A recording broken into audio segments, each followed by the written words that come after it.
Hello, everyone. I'm Helen Lin, Chief Digital Officer at Publicis Media.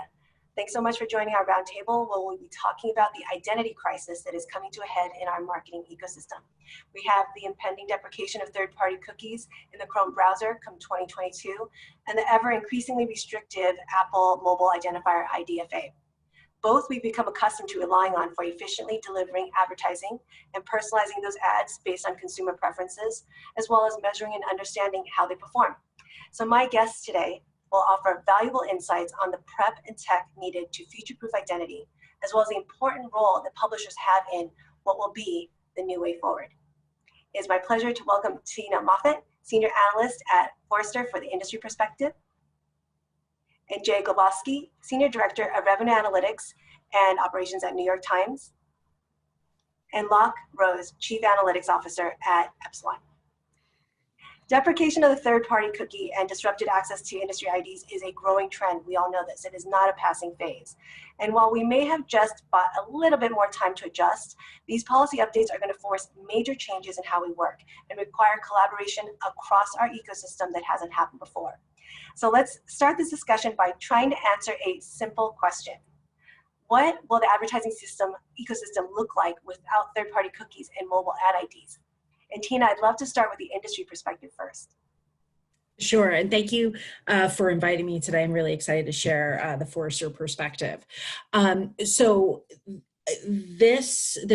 data deprecation in general, which includes third-party cookie deprecation and IDFAs, will completely upend the advertising ecosystem. We anticipate that the future will look like a heavier dependency on first-party data to do a lot of targeting and a basis for measurement, as well as taking a lot of the first-party data insights for personalization efforts.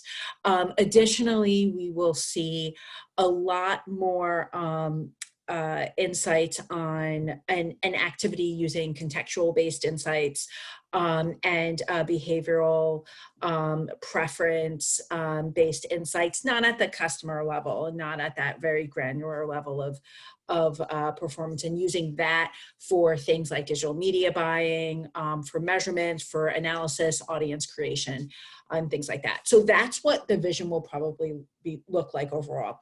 More specifically, I anticipate, Forrester anticipates that definitely identity and using identity as a way to target and optimize marketing campaigns is going to be applicable at certain points of the customer life cycle and across different objectives. But we certainly expect things to be a little bit more fragmented in terms of analysis, targeting, measurement, because we won't have one kind of universal tracker and identifier that collects and can be used to develop your overall marketing and advertising strategy. So it will have a big effect on what the ad ecosystem will look like in the future. Yeah, append, this is true, and you talk about identity, so we are kind of switching to and evolving to another system. Loch at Epsilon, would love to hear your perspective from an identity perspective. Yeah, a few things that I think is really important for marketers to think about. This is a world where privacy is, I think, something that consumers are demanding and that we need to respect. So it's very important for any identity solution to really build in privacy and security from the ground up. If you don't do that, it leaves you, obviously there's legal exposure, but also if your solution isn't built that way, the risk is that as the regulatory environment changes, your solution will no longer work. So you really just need to think of that, and it's also just the respect your customers deserve. At the same time, and I think this is a great point that Tina is making, first-party relationships really are the key going forward. And that means that for marketers to have those first-party relationships and to maintain them.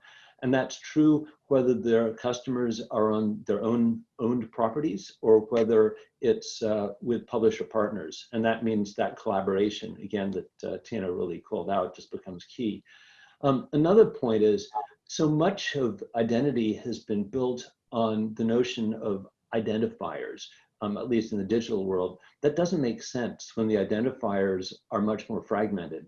So we need to be thinking in terms of people, and that means that you need to tie your identity to a person, not to some kind of a temporary or transient identifier.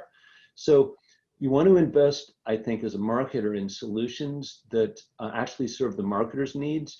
You want to, I think, be wary of solutions that maybe benefit a third party, like a platform or an ad tech provider. I think you need to be clear that you have that ownership. And you want to take, once you have that, you can take advantage of that identity for all sorts of purposes, including, well, personalization, to maintain that type of connection with your customers. Yeah, it's interesting because we do talk internally a lot about that cookies were what we use, and they were easy to use, and we all adopted them and had them work in lots of different ways and got real creative, but they were never that great at identifying people or personalization anyway, right? Because it was so fragmented. So identity really is so critical. I do think that it can be conflated, identity with just identifiers, and identity being people-based.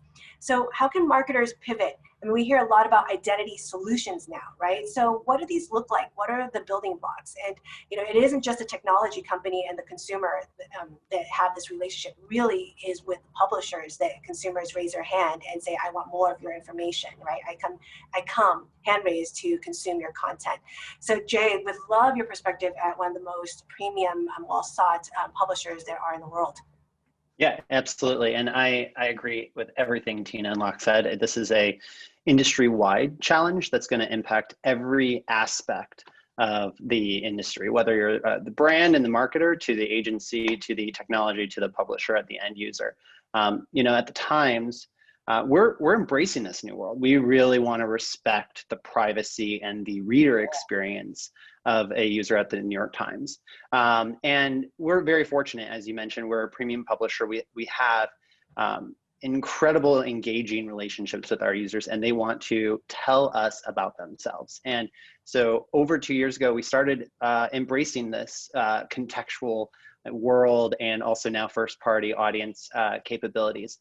And we want to be different. We want to create products and tools that are beneficial and high performing to our marketers. We don't see this trend as a evil towards performance. Obviously, there will be impacts and there will be challenges. And that's why we're all employed and we're really good at what we do. And we're gonna face them head on together in a partnership, as Loch was saying, collaboration.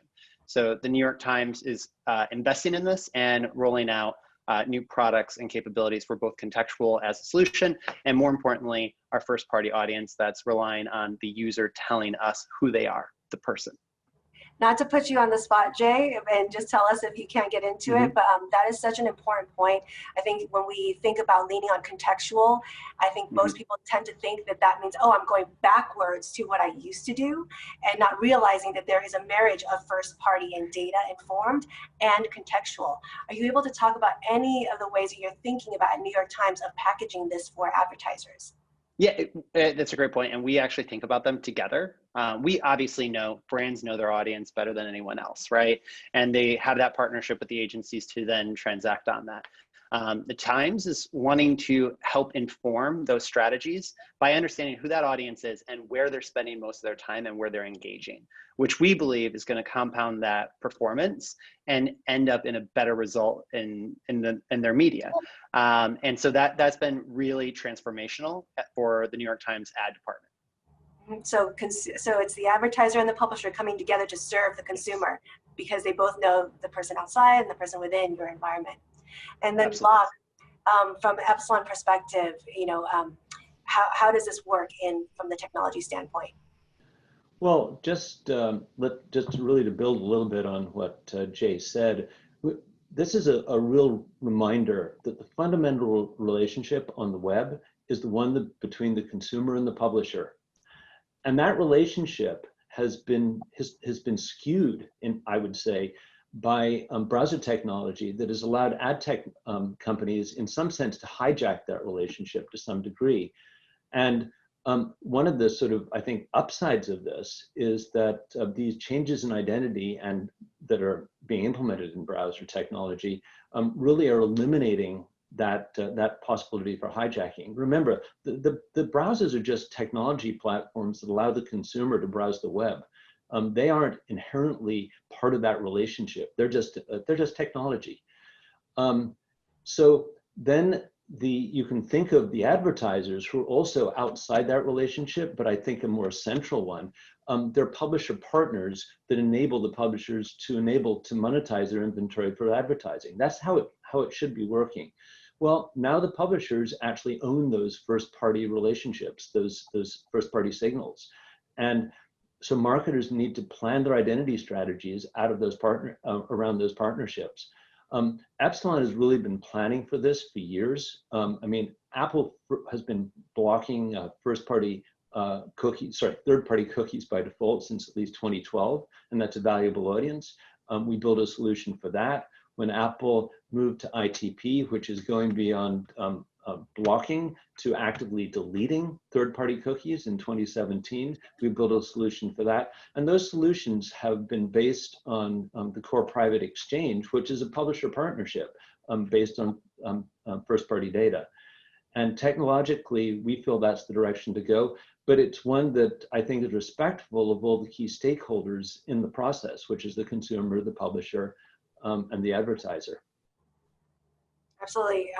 That is, I think that through the last 5 years, we really focused on audience and the advertiser and not the content that they were consuming and the reason why they were there, the publishers. So this is a really great, really important refocus, and hopefully helps us leapfrog into a better experience for consumers, which of course then trickles down to the advertiser benefit.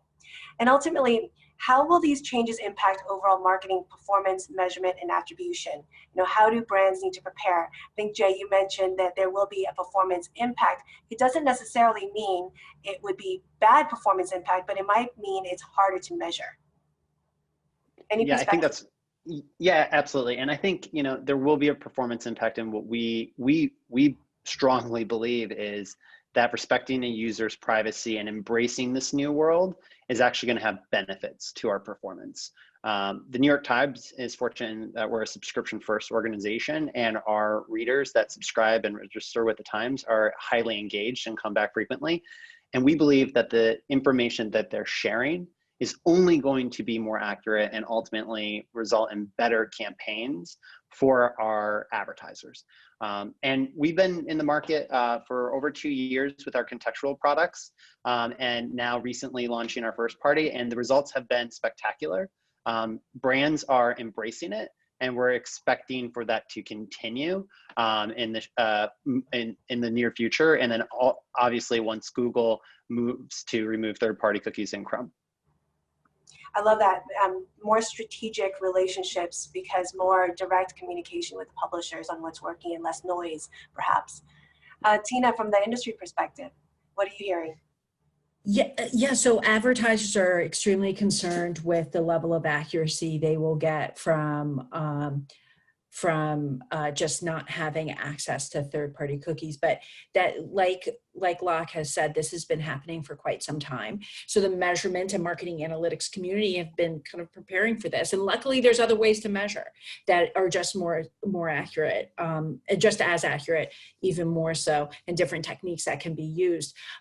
So there isn't a complete overarching concern, but yes, there is a concern. What I'm seeing is advertisers really rethinking about the data that they have access to and what they can do with it in terms of measurability. So that means if they have ad level data, they will build ad level models. They won't rely on cookies anymore. And Helen, like you said, cookies are not, you know, they're notoriously troublesome. I mean, you have cookie deletion, you know, cookies not tracking, things like that. So, so using the data that they do have in a more meaningful, analytically driven way, I think is important. Relying on their partners to provide really great data for accuracy and for understanding of performance. I think the advertiser-publisher relationship is a good example of that. So I expect publishers to really step up their game with a lot of advanced measurement and insights, because advertisers are going to expect it. Now, that being said, there's going to be a few things that advertisers will lose. One of those things are things like frequency analysis across platforms. I think that's going to be harder to track, because it's going to be more difficult to take really granular level campaign performance data out of those ecosystems. But within those ecosystems, an advertiser can then look at what media they've purchased, what's the optimal frequency capping within that ecosystem. It's just going to be harder at a campaign level, at a very tactical level, to optimize and to measure and optimize and plan based on the data that you have across your entire mix. But at the strategic level, that's where you see your marketing mix models. We expect a higher adoption rate of more of those strategic marketing measurement models as well. I love what you're saying, because the dependency on cookies also was a reliance on cookies. And if we are liberated, what would have been the optimal design of measurement, it would be on business outcomes. And I know, Loch, you are always educating me on what it takes to be able to associate ad exposure to business outcomes as opposed to last touch attribution or even MTA. Yeah, well, the fundamental issue, and again, I'm echoing themes here, is that you can't execute efficiently and you can't measure effectively without identity. And if you can't measure, you can't feed that back to execute better. That's just a foundational problem. And here's the risk for everybody involved in every stakeholder here. With weak execution and measurement, advertising becomes less efficient and therefore less valuable. And that in turn means that advertisers can't afford to spend as much. And that ultimately hurts the publishers and the ad tech companies. That in turn means that consumer choice suffers. There are fewer publishers and there's less publisher content that's being funded by the advertising streams. It means a less rich web. It means that the advertising that consumers see is less relevant and more repetitive. I mean, these are not good outcomes for anybody in the ecosystem. So the key comes back to the identity sorts of problems that we've been talking about and the types of solutions we've been talking about. There's a strong incentive for all to participate in a respectful and privacy-centric way to enable effective and efficient advertising. And that leads to more valuable and more relevant advertising and makes the whole engine work. Well, with advancements in cloud technology too, and with more direct publisher relationships, and at the person-based level, you're able to understand the exposure person in a privacy-preserving way to business outcomes. Hopefully, then those ad experiences will become more powerful for consumers and ultimately better for the entire ecosystem. And with that, I want to thank everybody for joining us today. Thank you for the insights. It's going to be a journey that we have all been on, and we're certainly not over, but hopefully we'll recap in a few months and see where we're all at together. Thanks, everyone. Thank you. Thanks, Helen. Thank you.